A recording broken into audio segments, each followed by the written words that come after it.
estas dos partes, puestas en, digamos, en el origen, ¿no? Dentro de matemática. Se va a ver un poco más feito que esto, pero matemática, pues nos ayuda a eso, ¿no? A tratar de hacer el diseño, apoyándonos de un método gráfico y un método, digamos, geométrico, trigonométrico, matemático, ¿no? Entonces voy a dejar de presentar otra vez ese solid y nos vamos a ir al matemática, ¿no? ¿Qué conocemos nosotros? Pues las longitudes de los eslabones. Hasta el momento tenemos un eslabón 1, lo voy a hacer más grande. ¿Qué pasó ahí? L1, que le vamos a dar un valor, como es el eslabón de manivela y nosotros queremos que rote, y por experiencia, analizando los mecanismos de 4 barras, sabemos que un balancín es más grande que un manivela, ¿no? El manivela nos permite rotar y el balancín nos permite nada más hacer un balanceo en un ángulo determinado. Entonces, L1, que es la manivela, le vamos a dar un valor de 5, digamos, ¿no? Le presionamos Shift Enter y ya nos carga el valor. Para L2 le daríamos lo mismo. L2 es igual a un valor un poco más grande, ¿no? Digamos que sea 8. Shift Enter. Entonces ya tenemos L1 como 5 y L2 como 8. Si se acuerdan en la pizarra, si nosotros tuviéramos un ángulo de teta 1 y teta 2 igual a 0, pues estaría como que acostado sobre el eje de las X el mecanismo, ¿no? Y sería el valor máximo de X, que en este caso sería 8 más 5. 8 más 5 son 13. Entonces vamos a ver ese tipo de situaciones ahorita con este análisis. ¿Qué seguiría? Pues poner nosotros nuestros puntos, ¿no? O nuestros nodos de unión. Nosotros, según el diagrama, conocemos el valor de X1 y de X2, de Y1 y de Y2, que están dados por el valor de L multiplicado por el coseno de un ángulo, y nosotros los ángulos los podemos poner también. Entonces vamos a poner primero los ángulos. Vamos a escribir teta 1 con minúsculas. Teta 1 es igual a un ángulo X. Yo le voy a poner 40 grados, ¿no? 40 grados, sabemos que está en radianes, entonces debe ser por pi entre 180, y ahí tendríamos nosotros nuestros 40 grados, ¿no?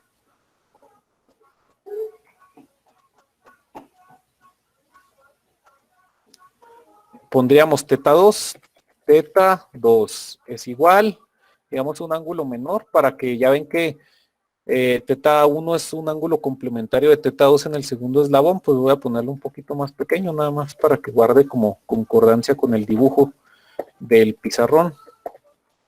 Le ponemos, por ejemplo, 15 por pi entre 180 y son 15 grados. Ahora sí pondríamos el valor de nuestras ecuaciones, que sabemos que X es igual a X1 más X2 y Y es igual a Y1 más Y2, ¿no? Entonces tendríamos que poner primero el valor de X1. X1, vamos a ponerlo con mayúsculas, X1 es igual a L1 por el coseno, y lo escribimos corchetes, al 91 y al 93 de teta 1, ¿no? Esto pues con la identidad trigonométrica del coseno y despejándolo, porque conocemos el valor de L, podemos obtener el valor de X1 o el punto final del primer eslabón respecto a un sistema de coordenadas XY. Ahí tendríamos, ¿no? Y luego X2 sería igual ¿a qué sería igual?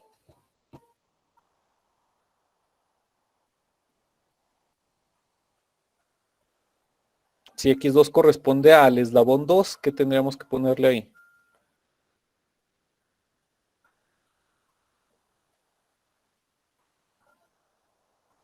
Chequen los apuntes o chequen el PDF que les subí a plataforma para que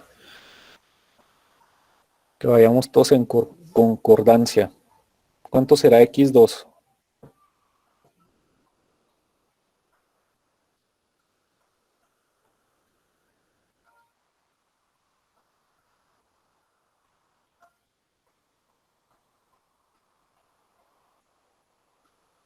¿Nadie?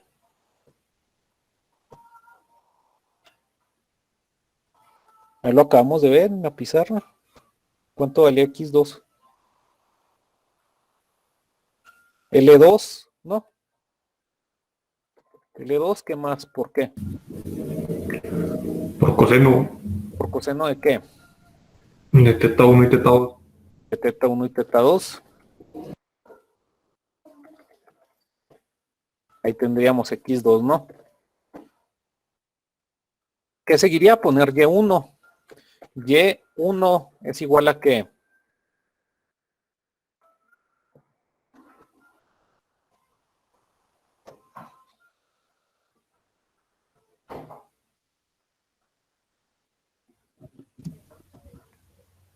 De L1 por coseno de teta 1.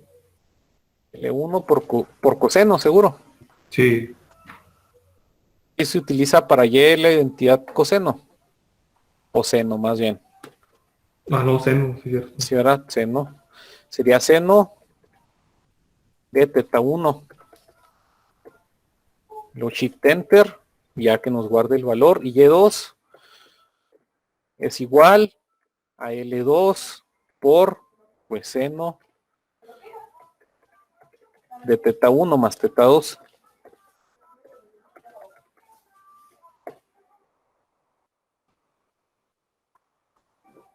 Ok, ahí tendríamos ya los valores de X1, Y1, X2, Y2. ¿Qué seguiría? Pues poner las ecuaciones principales, ¿no? Que nos ayudan a ubicar el punto respecto al origen, que es X es igual a X1 más X2 y Y es igual a Y1 más Y2. Entonces eso pondríamos ahora. Una X mayúscula es igual a X1 más X2. Shift Enter. Luego Y es igual a Y1 más Y2. Shift Enter. Pues ya tenemos guardados esos valores. ¿Qué podemos ir haciendo? Pues ya graficar o dibujar, obtener los elementos de los eslabones, ¿no?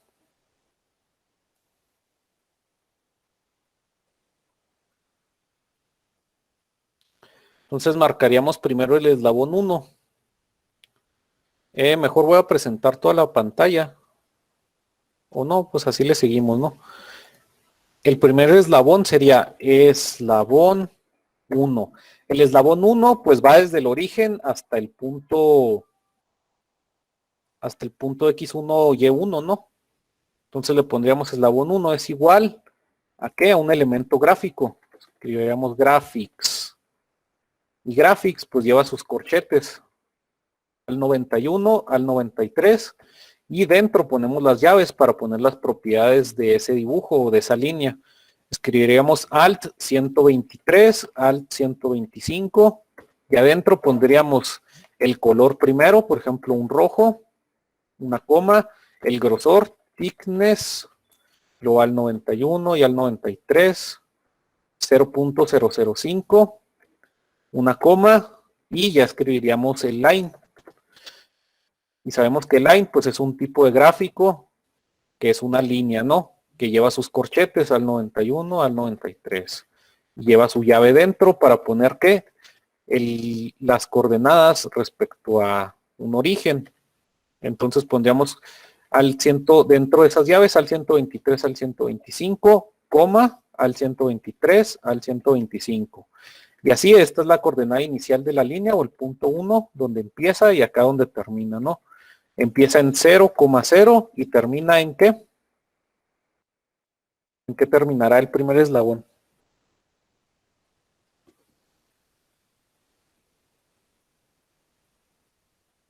En X, ¿hasta dónde llega?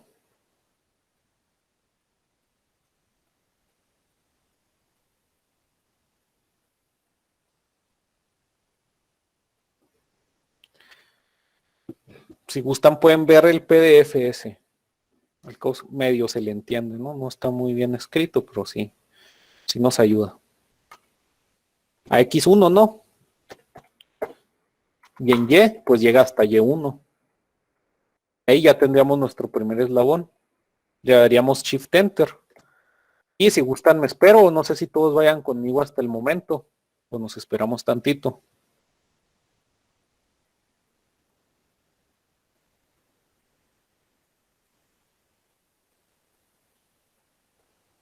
Nos presenta pues en gráficos nuestra línea roja, ¿no? A un ángulo que está ya dado por X1 y Y1.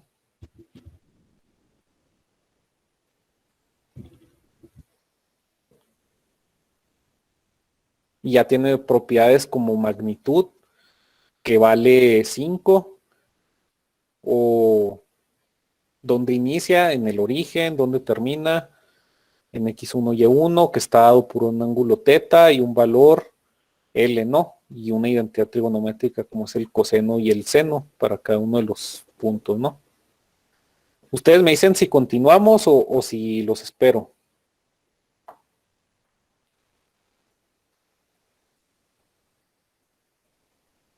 Espérame tantito, profe.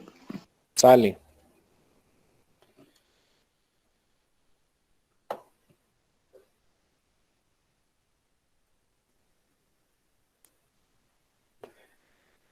Bueno, por mientras que esperamos, les puedo ir platicando. Vamos a tratar de hacer primero esta parte, luego la segunda parte ya es perfeccionar el comportamiento del manivela vía la corredera. Ya se les quería de tarea hacer, por ejemplo, el de retorno rápido. Entonces sí hay que poner atención y estar preguntando si pasa un error o algo, ¿no?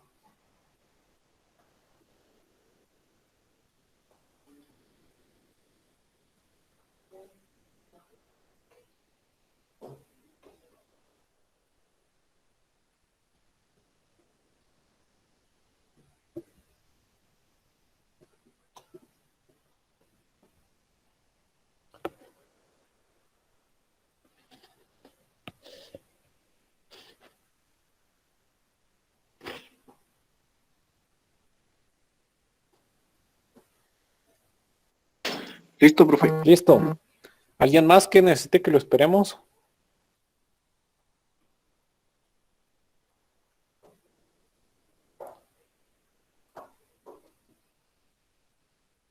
Bueno, seguimos. Se nos genera pues esta línea, ¿no? Aquí abajito de la línea seguiríamos escribiendo al eslabón 2. Entonces escribiríamos eslabón 2. ¿Es igual a qué? A un elemento gráfico. Escribiríamos graphics con sus corchetes, ¿no? Sabemos que un elemento gráfico tiene sus corchetes. Y dentro pues lleva unas llaves al 123 y al 125 donde escribimos las propiedades del gráfico. En este caso le vamos a dar un color azul a la línea, ¿no? Escribimos blue con B mayúscula al inicio, coma, y luego un grosor. Es thickness y luego corchetes para poner el grosor. Sería 0.005 también para que queden igual. Y luego una coma y escribimos el tipo de gráfico que queremos meter, que es una línea, line. Y sabemos que line lleva su sistema de coordenadas dentro de corchetes y llaves. Escribimos primero los corchetes y después las llaves al 123, al 125. Y aquí dentro de estas llaves van el inicio de dónde empieza la línea del eslabón 1, dónde empieza el eslabón 1 y dónde termina, ¿no? Al 123, al 125, coma, al 123, al 125. Entonces, en este grupo de llaves, ¿dónde empezaría el eslabón 2? No empieza en 0,0, ¿verdad?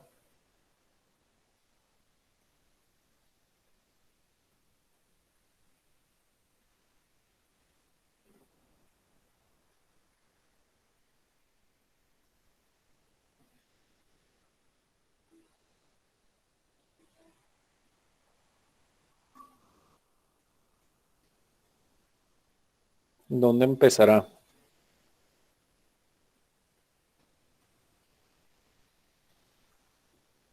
En X1 y Y1, ¿no? Donde termina este. Entonces aquí le ponemos X1, Y1. ¿Y dónde termina? Pues en el valor total, ¿no? Donde está el punto de interés de nosotros. En X, Y. Y ya hasta el final le damos Shift Enter. Ponemos el cursor aquí hasta donde se acaba la línea del comando. Y nos genera nuestra segunda línea azul.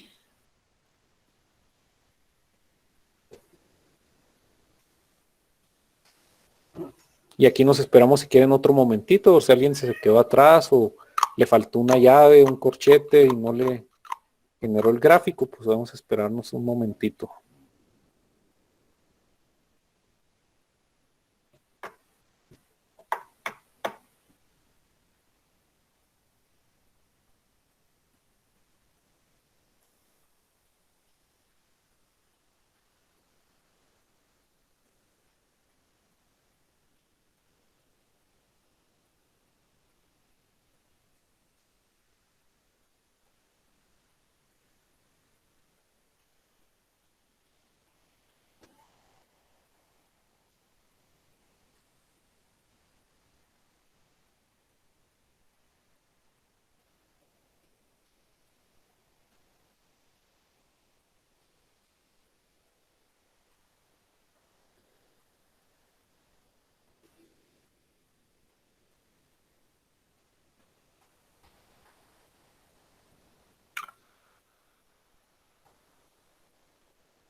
Ustedes me dicen si ya lo tienen o nos esperamos otro momento.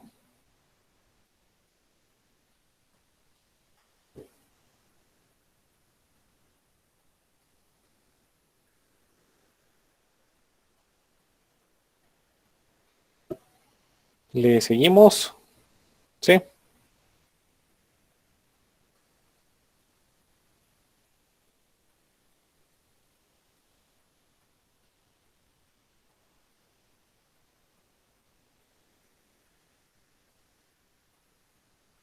¿Qué sigue? Pues nada más unirlos. ¿Mediante qué? Mediante un show, un comando show. Le ponemos show y sus corchetes al 91 y al 93. Y sabemos que en el show lleva sus llaves para poner qué quiero mostrar en un solo elemento o en un solo gráfico. Y afuera pues lleva, digamos, el sistema de coordenadas que son los ejes. Vamos a escribir eso primero si quieren. Axes, que son los ejes. Luego ponemos un guión y escribimos al 62 para poner el menor que. Y le damos espacio y nos genera esa flechita. Y escribimos la palabra true, ¿verdad? Que sigue otra coma. Siempre separamos elementos por coma, ¿no? Y aquí le pondríamos un rango. Plot range. Nuestro eje, pues va a estar dado por un rango de menos tanto en X, más tanto en X, menos tanto en Y, más tanto en Y, para que alcance a caber el gráfico completo. Entonces, si nosotros sabemos, por ejemplo, que nuestro mecanismo acostado por completo mide 13, pues le va a dar un 15, digamos, ¿no? 15 para los dos lados y 15 para arriba y para abajo. Entonces voy a escribir al 123, al 125 y adentro pondríamos las coordenadas o los valores para X1, para Y1, digamos, y X2, Y2, así sucesivamente. Escribimos 123 al 125, coma, al 123, al 125. Aquí le ponemos de menos 15, coma a 15. Y aquí de menos 15, coma a 15, ¿no? Y ahora sí ya ponemos los componentes que serían eslabón 1, coma, eslabón 2. Y le damos Shift Enter. Y no nos lo mostró. ¿Por qué? Porque aquí siempre se me escapa. Le ponemos el guión y al 62. Siempre se me olvida poner esa flechita. Ahí está. Tendríamos nosotros más o menos una representación muy simple, ¿no? De eso que estábamos tratando de hacer en la pizarra. Tenemos aproximadamente, pues este mide 5 y este pues es más grande, mide 8, ¿no? ¿Y qué podemos hacer ahora? Bueno, me voy a esperar a que si a ustedes les salió así o si tienen algún error, me dicen. Vamos a esperarnos tantito hasta que todos tengamos este gráfico. ¿Sí lo tendrán?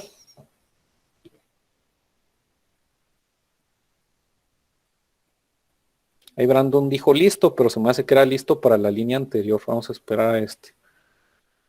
Dice show, corchete, llave, eslabón 1, coma, eslabón 2, cerramos llave, coma, para separar los elementos del show, access, y luego esta flechita, pues ponemos un guión o el menos, si tienen un teclado completo, pues le ponen el menos y escriben al 62 para generar el mayor que, escriben true con T mayúscula, coma, plot range con P y R mayúsculas y hacen la misma pues la misma secuencia aquí para la flechita, un guión y luego al 62 para que le pongan el mayor que y le dan clic al espacio y ya se les genera la flechita. Y luego ya las llaves del plot range que van desde 15 hasta menos 15 y de menos 15 hasta 15, ¿no? Nuestro gráfico.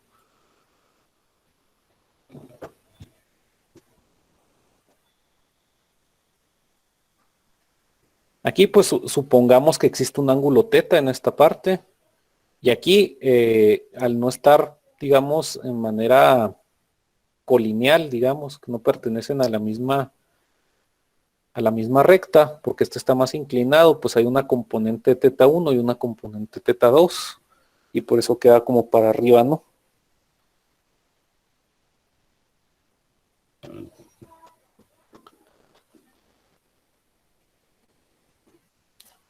No sé si ya lo tengan. Lo veo muy... No sé si están o batallando mucho o está bien fácil. Porque no me comentan.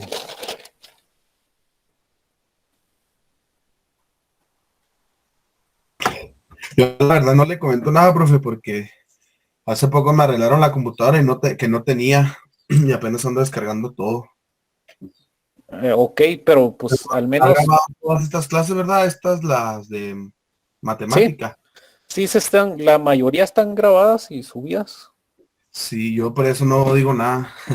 Ok. Bueno, no sé los que sí tengan el matemáticas y ya les quedó. Así de esta manera.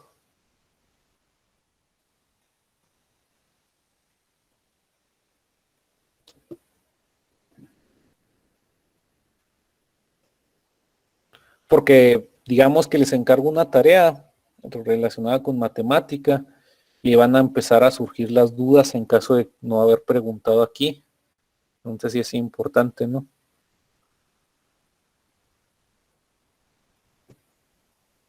Bueno, al parecer, pues creo que todos vamos bien, porque nadie me comenta. ¿Qué podemos hacer nosotros? Pues como en la pizarra, ¿no? Podemos cambiar los valores del ángulo teta, miren. Aquí lo tenemos, teta 1 y teta 2 para ver si tiene las magnitudes correctas, ¿no? Cada uno de los elementos que componen el mecanismo. Digamos que le pongo 0 a ambos para que quede un mecanismo totalmente acostado sobre el eje de las X. Borramos el 40 que tenía, escribimos 0, Shift Enter, y luego a teta 2, también Shift Enter. Ya nos pone un 0 y un 0. Y acá abajo le tendríamos que dar al eslabón 1 porque tiene, pues, digamos, pues esos valores de teta. Le damos Shift Enter. Bueno, no, primero le cambiamos a teta 1 y a teta 2, ¿no? Pues hay que cambiarle a X1 también para que ahora valga diferente y a X2 y a Y1 y a Y2 y a X1 más X2 y a X1 más X2 y al eslabón ahora sí. Y ahora nos quedó así acostado, ¿no? A todos, a partir de teta 1 le vamos a dar Shift Enter a todas las líneas de comando. Y aquí le damos Shift Enter y ya quedaron los dos acostados. Y en el show podemos ver que quedan acostados, ¿no? Y vamos a contar cuánto mide. 1, 2, 3, 4, 5, 6, 7, 8, 9, 10, 11, 12, 13, ¿no? Según nuestros axes o ejes, pues si mide 13, si guardan correspondencia en cuanto a dimensiones, ¿no? Si yo le quisiera poner, no sé, para ponerla en la de las Y, ¿cuánto debería valer teta 1 y teta 2?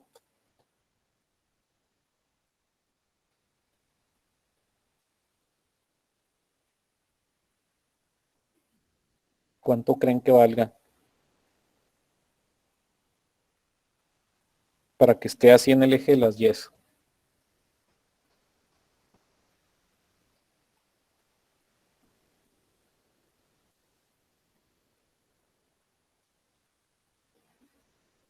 Si tuviéramos un ángulo de aquí, desde Y hasta X, ¿cuánto valdría? Profe, ¿sí me escucho? Nos apenas escuchó. Ah, ahora es que estaba hablando y no me escuchaba. Es No que debería apagó. de ser positivos los 4 porque está en Y. Positivos los 4. Sí, ¿Cómo? No entiendo eso. el ¿Cómo que? menos 15, los dos menos 15. Ah, es que esto nada más es para el rango Ah, de las ejes X y Y. Dice plot range es como imprime el rango de valores de nuestro eje, que vaya de menos 15 hasta 15. Lo puse hasta 15 y de oh, menos 15 para que cupiera todo el mecanismo, ¿no? Que sabíamos que el mecanismo mide 8 y 5, entonces 8 más 5, 13. Entonces por eso tiene este menos 15 y 15. Este plot range es rango de representación, ahí no lo hice en español. Pues es como una impresión del gráfico desde menos 15 hasta 15 de nuestros axes o ejes.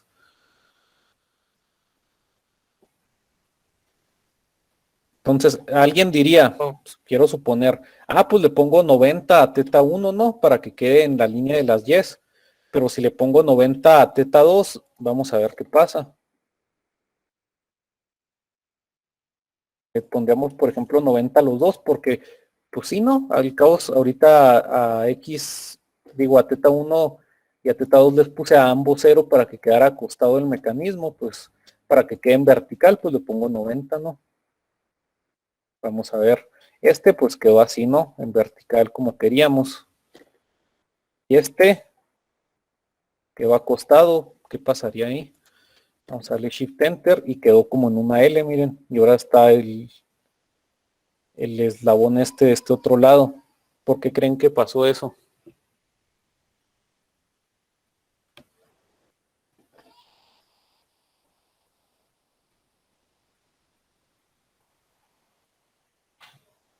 Porque Vamos a, creo que el del azul puso la ubicación en negativo, ¿no? La puso al revés. pues nomás cambié los valores de los ángulos. Ya ven que de acuerdo, como es una cinemática directa, yo pongo valores de los ángulos y automáticamente el punto se pone solo, ¿no? Cuando digo el punto me refiero hasta la orilla, el eslabón 2.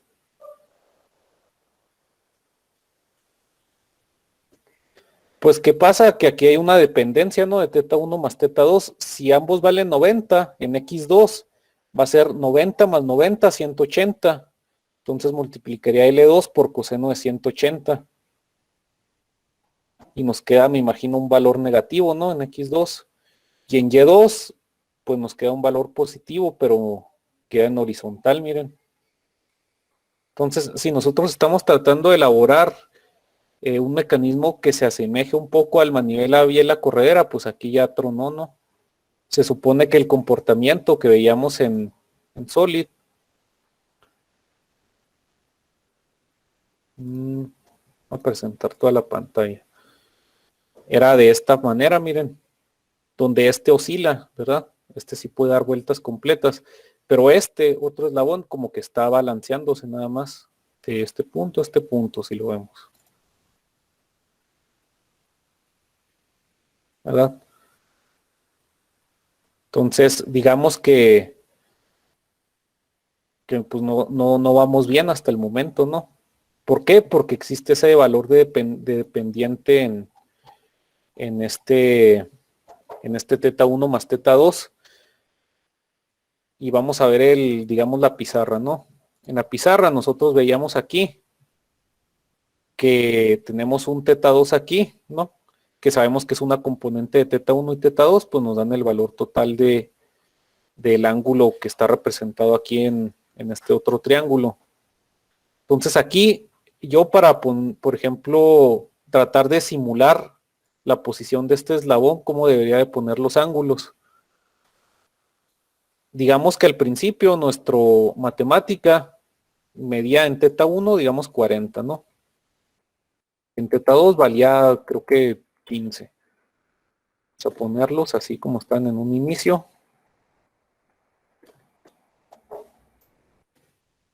Dale Shift Enter a todas las líneas.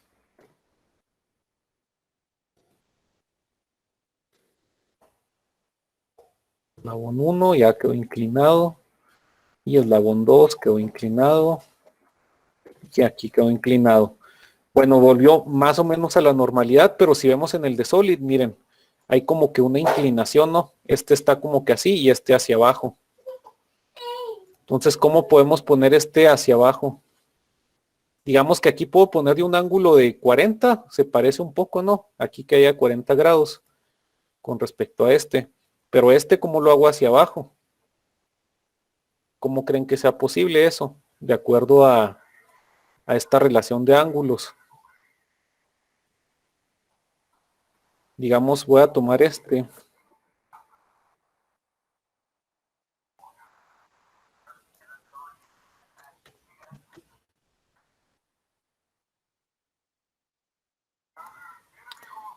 Aquí en este, lo que nosotros teníamos era hacia arriba, ¿no? El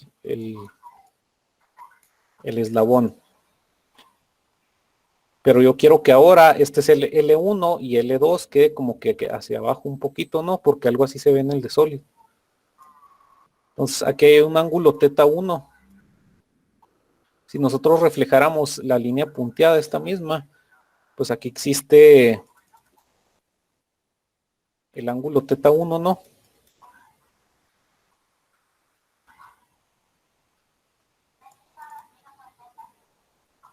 O sería el ángulo θ2, digamos, ¿no? Para guardar la relación esta. Tendríamos que poner un ángulo complementario, miren, así, hasta ahí, o un ángulo negativo de aquí a aquí, ¿no? Ejemplo, vamos a ponerle ahora a θ2 un ángulo negativo, ¿no? O un ángulo de más allá, casi los 360, vamos a ponerle 330 a θ2, luego Shift Enter, luego ¿dónde está θ2? Aquí está θ2, todos los que tengan θ2 le voy a dar Shift Enter para que actualice el valor.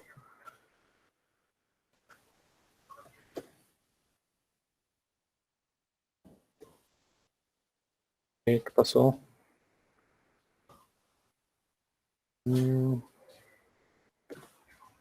Me lo hago un poquito más pequeño porque se batalla. Sale ahí, y ahí, y ahí.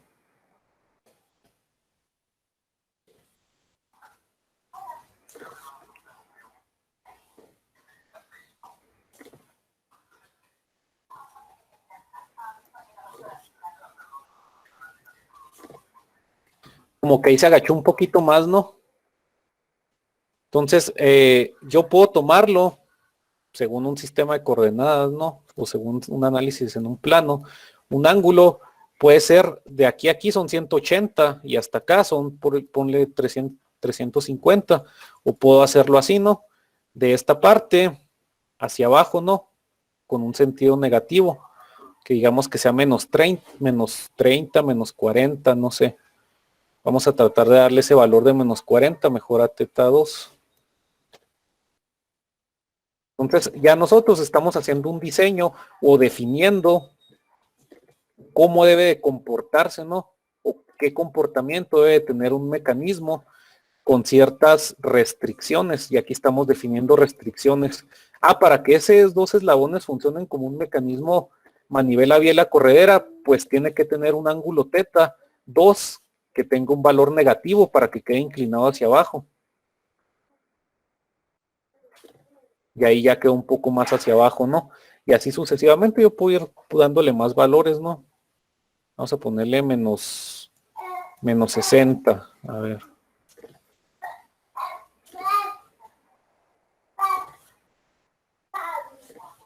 Claro que si fuera un mecanismo de 4 barras, yo pondría restricciones diferentes, ¿no? O si fuera un mecanismo de, ¿cómo se llama? De retorno rápido, tendría otras cosas distintas, ¿no? Aquí pues ya tenemos más o menos, ¿no? Lo que se parece un poquito más a este de Solid, donde hay una inclinación. Entonces, ¿qué quiere decir? Que según algunos mecanismos, si nosotros variamos sus propiedades, también tienen ciertas restricciones. Y este de este de manivela biela corredera, tiene la restricción de que la corredera debe mantenerse en una misma línea horizontal sin moverse, ¿no? Vemos nosotros ese desplazamiento que el eje de las X no se mueve para nada, ¿no? Existe una rotación de la manivela y un balanceo de la biela, pero nuestra salida o punto de interés se mantiene en X, que es la propiedad de un manivela biela corredera. Digamos que pues se ve mucho en los carros, ¿no? Los pistones, la biela, todo eso, ¿no? Supongamos. Entonces hay restricciones dentro de los mecanismos que a veces con un análisis cinemático directo se nos queda un poquito corto. Por ejemplo, eso no lo pudimos determinar cuando estuvimos haciendo el análisis cinemático directo porque estábamos analizando respecto al marco de referencia, origen, y los dos eslabones, ¿no? Pero para complementar las restricciones tal vez sea necesario aplicar cinemática inversa, que es ¿dónde quiero que esté mi punto de interés? Pues debe de estar siempre, digamos, en línea colineal al marco de referencia o si no alejado 5 centímetros, pero siempre en horizontal. Ahí estamos definiendo restricciones del mecanismo respecto a su salida y ahí deberíamos de hacer un análisis de cinemática inversa también para complementar el análisis del mecanismo. Entonces ya definimos que en la restricción que tiene es que está a una altura, si se fijan, podemos utilizar aquí en SolidWorks algunas cositas. A ver, ¿dónde está para medir?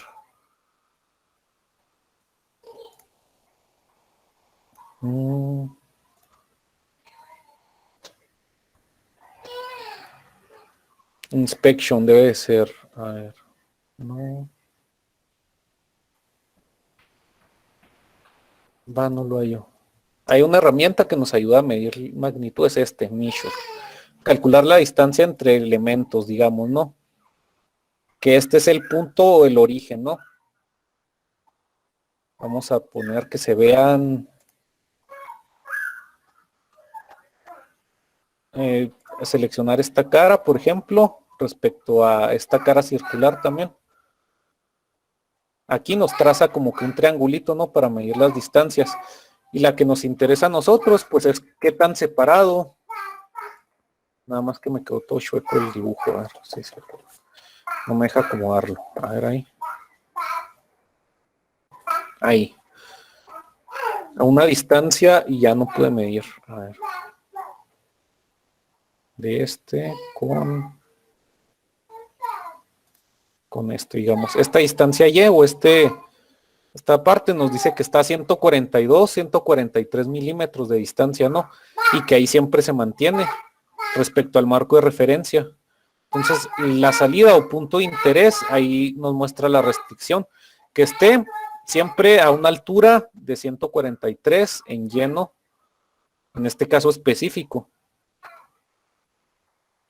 para que se mantenga haciendo ese trazo de una línea horizontal, que es el típico movimiento del manivela biela corredera. Entonces, ¿qué tenemos que hacer? Ahora, pues, complementar nuestro análisis matemático con un análisis de cinemática inversa. Y hicimos cinemática directa, y pues sí nos sirve, ¿no? Nos ayudó a determinar ciertas cosas, por ejemplo, la magnitud de los eslabones y digamos, relación entre los ángulos θ1 y θ2 y toda esa onda. Pero ahora el punto de interés es el que nosotros sabemos que debe estar a 140 milímetros, digamos, ¿no? Del punto de origen. Entonces, en base a eso, pues ya podemos determinar el ángulo θ2 y θ1, cómo deben de relacionarse. Sabemos que θ1 debe de ser un ángulo negativo para que mantenga la inclinación, por ejemplo, ¿no? Aquí vemos que aquí θ1 se mantiene al principio aquí con un ángulo negativo. Si trazáramos aquí la línea, pues está hacia abajo, ¿no? Entonces voy a pasarme a una pizarra, esta pizarra. No sé si se me entendió lo que traté de darles, tratar de explicarles.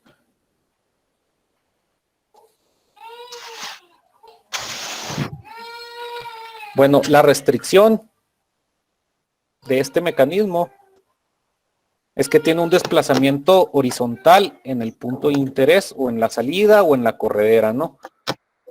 Vamos a escribirle aquí.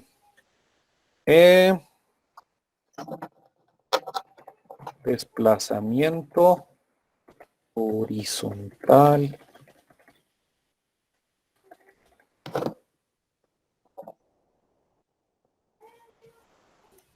¿Qué más podríamos ver? Que la manivela en dimensiones siempre debe de ser menor, ¿no? Según el criterio de Grashov.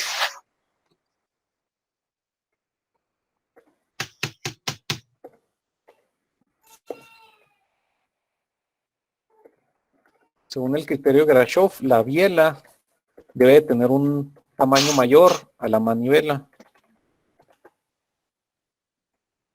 Esa sería otra restricción que tiene este mecanismo. ¿Qué otra? Son restricciones muy elementales. Si nosotros hiciéramos un análisis más profundo, pues veríamos de dónde se obtienen o por qué, pero visualmente nosotros las podemos ver, ¿no? Mediante este ejemplo. Vemos que la manivela es más pequeña que la biela.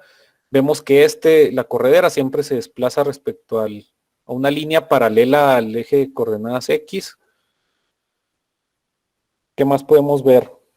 Pues creo que son las más importantes, ¿no? Esos dos puntos. Que la biela siempre sea mayor en dimensiones a la manivela y que el desplazamiento horizontal en el punto de interés se esté representando siempre. O sea, que no se mueva hacia arriba o hacia abajo. Siempre a una altura Y específica, ¿no? Que puede ser en algunos mecanismos, si nosotros le ponemos en internet mecanismo, manivela, biela, corredera. Nada más para tratar de ver imágenes. Hay algunos análisis o diagramas cinemáticos que nos muestran que están sobre el mismo punto, ¿no?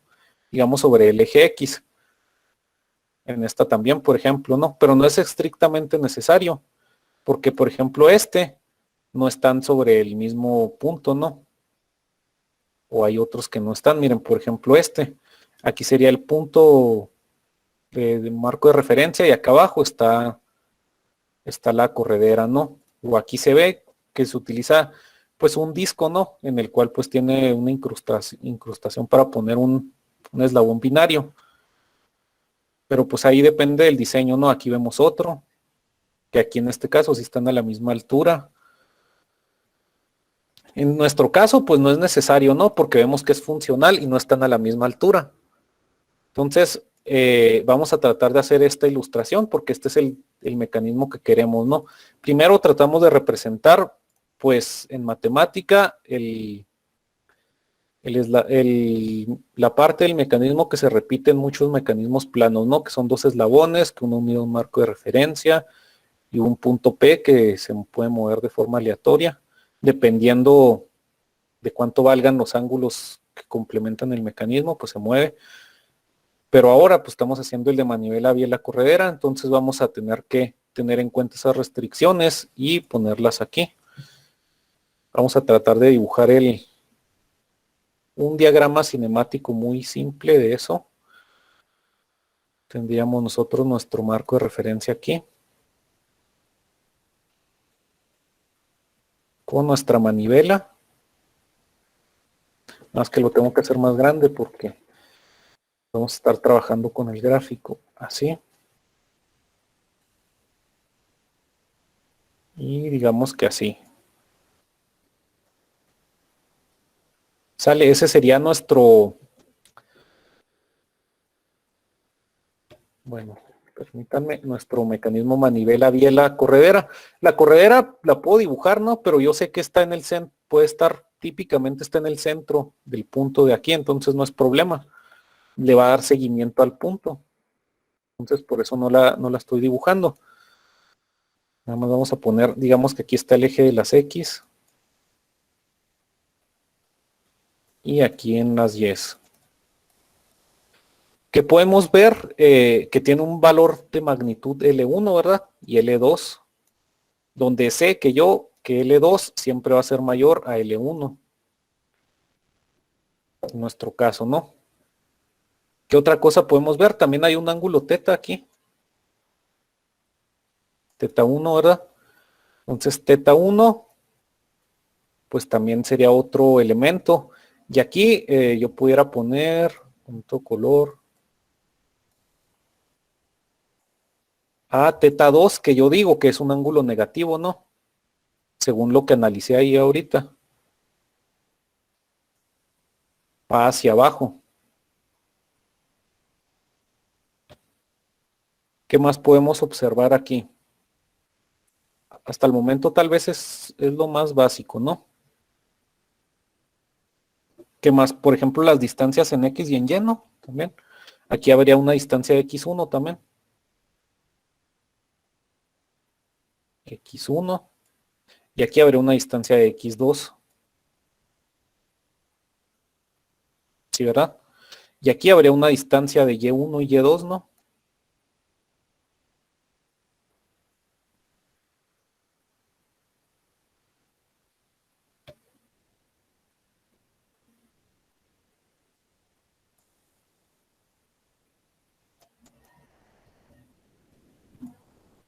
Y tenemos un análisis muy parecido al anterior, nada más que aquí, pues, no tenemos la facilidad de generar dos triángulos para empezar el análisis como en esta parte, ¿no?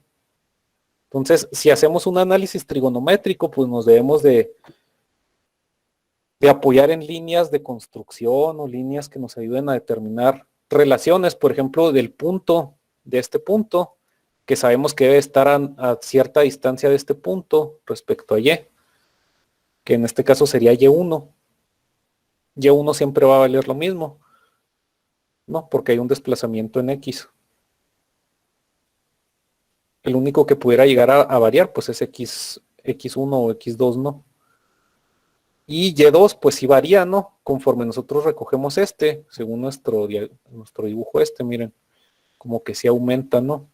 O disminuye el valor de Y2 ahí. Entonces, si yo sé que existe una relación de desplazamiento horizontal en el punto de interés respecto al marco de referencia, pues me podría ayudar a trazar una línea, ¿no? Constructiva que vaya desde aquí hasta aquí. ¿Y qué tengo ahí? Pues con magia, dos triángulos, ¿no? Un triángulo rectángulo aquí y un triángulo isósceles aquí, donde comparten ambos una hipotenusa, ¿verdad? Entonces, esto me ayuda a hacer un análisis trigonométrico del mecanismo cuando tiene esta posición, obligatoriamente esta posición, ¿verdad? Donde siempre va a tener un ángulo θ2 negativo. Entonces, ¿qué pudiera llegar a hacer yo? Pues seguir analizando respecto a los ángulos. Nada más déjenme lo dibujo hasta abajo. θ1 pues corresponde al ángulo de este triángulo rectángulo y al ángulo de este otro triángulo, ¿no? Son una sumatoria de ángulos. Yo para hacer la sumatoria de ángulos, pues normalmente pues me apoyo de otros ángulos, ¿no? Como fue en el caso de este problema, ¿no? Que para determinar el ángulo θ2, yo ponía que θ1 más θ2, pues era el ángulo que existía en esta parte. Aquí yo puedo hacer algo parecido. Diría, no sé, un ángulo aquí beta, que correspondiera al triángulo isósceles en esta parte, y un ángulo alfa, que correspondiera a esta parte, ¿no? Entonces θ1, así, de esa manera, podría ser igual a beta más alfa, ¿verdad? Porque la hipotenusa yo no sé cuánto mide. Yo no la puedo determinar, sé cuánto miden L1 y L2, ¿verdad? Pero esta hipotenusa que se generó al momento de crear esa relación entre el marco de referencia y el punto de interés, yo no sé cuánto puede llegar a medir. Más sin embargo, sé que el ángulo que se genera, pues es la sumatoria de esos dos ángulos, de esos dos triángulos, ¿no? Con respecto a este eslabón. Entonces teta 1 sería igual a beta más alfa. Y teta 2 pues también se pone interesante, ¿no? Yo sé que es un valor negativo, entonces yo le pongo aquí menos teta 2. Pero ¿cuánto mide? Sería, si analizáramos este triángulo isósceles ahí, aquí hay un ángulo, ¿verdad? Y aquí hay 180 grados. Entonces, si aquí hay 180 grados, y aquí hay un teta 2, aquí hay un ángulo, ¿qué letra le ponemos ya? Omeguita. Ahí está omeguita. Omega podría ser el complementario, ¿no? Para los 360 grados. O digamos que si a 180, nada más que a 180 vamos a hacerlo con la flecha para el lado opuesto. Así. Y yo sumo teta 1 más, digamos, teta 2, perdón, más omega, pues me dan 180, ¿no? Que serían los 180 que están del otro lado. Entonces, si yo digo que teta 2 más omega son igual a 180 grados, pues puedo despejar teta 2, ¿no? Teta 2 es igual a 180 menos omega. Y así debería de representarlo yo. Nada más que tiene un símbolo negativo, ¿no? Porque decíamos que es un ángulo negativo. Entonces queda teta 2 es igual a menos 180 más esa letra que no es omega, no sé por qué le estoy diciendo omega. Es phi. Este es phi. Entonces teta 2 nos queda como 180 negativo más esta letra. Y ahí ya tenemos determinado cuánto valen los ángulos. ¿Si alguien iba a comentar algo? No.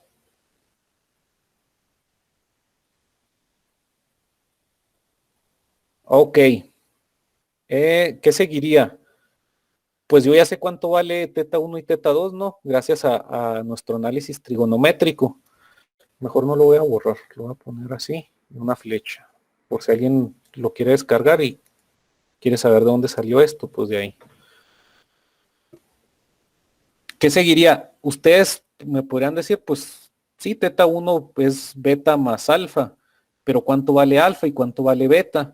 Pues sí los podríamos determinar, ¿no? Porque tenemos triángulos. Y por ejemplo, el triángulo este de abajo, yo sé que X total es uno de sus catetos y Y1 es uno de sus catetos y la hipotenusa la desconocemos, ¿no? Y para el otro triángulo, la hipotenusa la desconocemos, pero sé que uno de sus catetos vale L1 y otro de sus catetos vale L2. ¿Sí, verdad? Entonces, yo podría calcular el ángulo beta y el ángulo alfa en base a esos datos. L1, L2, X y Y. Estamos de acuerdo, ¿no? Vamos a tratar de dibujar este que está en rojito acá de este lado.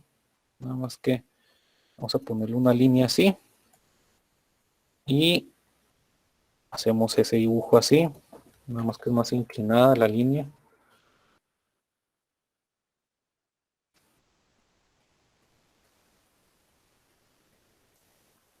Y aquí está nuestro ángulo alfa, ¿no? Entonces, si la hipotenusa es un valor que no conocemos, pero sí conocemos, por ejemplo, Y1 y conocemos el valor de X1 y el valor de X2, o de X total, ¿no? Mejor lo podemos poner de X total porque X1 más X2 es igual a X. Podemos determinar ese ángulo, ¿no? ¿Qué identidad trigonométrica nos ayuda a determinar un ángulo sin necesidad de utilizar la hipotenusa? Vamos recordando, ¿no? ¿Cómo es la identidad trigonométrica seno? Seno de teta, ¿cuánto es?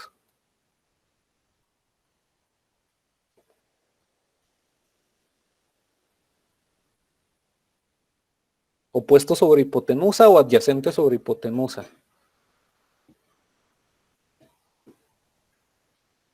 Si están despiertos todavía, ¿no? El seno es opuesto, ¿no? El seno es opuesto, exactamente. Es opuesto sobre hipotenusa. ¿Y el coseno? pues es adyacente, ¿no? Sí es, profe. Aquí el problema es que ambos tienen hipotenusa, entonces una identidad trigonométrica seno y coseno no me sirve. Pero existe una muy padre Profe. que se llama tangente, dígame. Y ahí no se puede usar la ley de seno si tenemos dos lados y un ángulo. El ángulo no lo tiene. Usted no sabe cuánto vale alfa, estamos tratando de determinar alfa. En este caso yo debería poder haberle puesto mejor alfa, para que no haya confusión. Alfa no lo conocemos, lo que yo quiero hacer es despejar mi identidad trigonométrica con datos que yo conozco.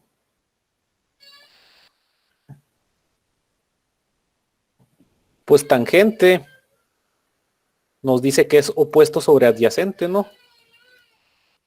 Y yo conozco el valor del opuesto y el valor del adyacente porque son valores X y Y, ¿no? De las distancias de nuestro mecanismo. ¿Cierto, no?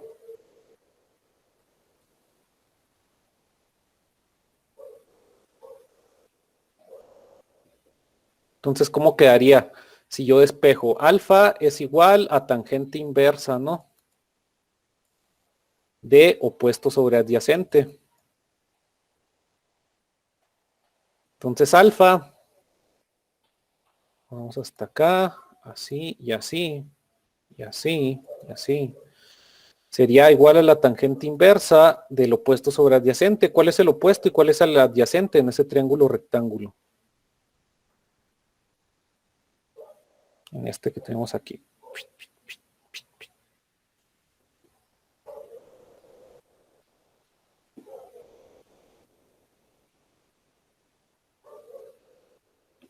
El cateto opuesto al ángulo alfa, ¿cuál será?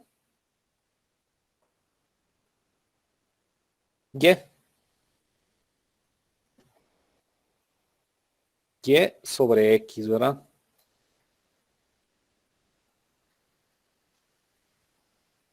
Nada más que aquí vemos que es hasta Y1. Pues le podemos poner Y1. Y X, pues si es toda la X, ¿no? X1 más X2.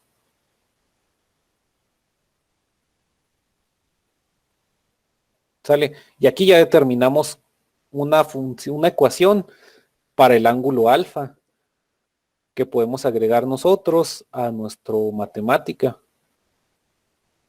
Entonces ahí ya tenemos uno de los ángulos complementarios de teta 1 y nos falta el ángulo complementario beta. Vamos a tomar todo esto y lo pasamos a otra diapositiva.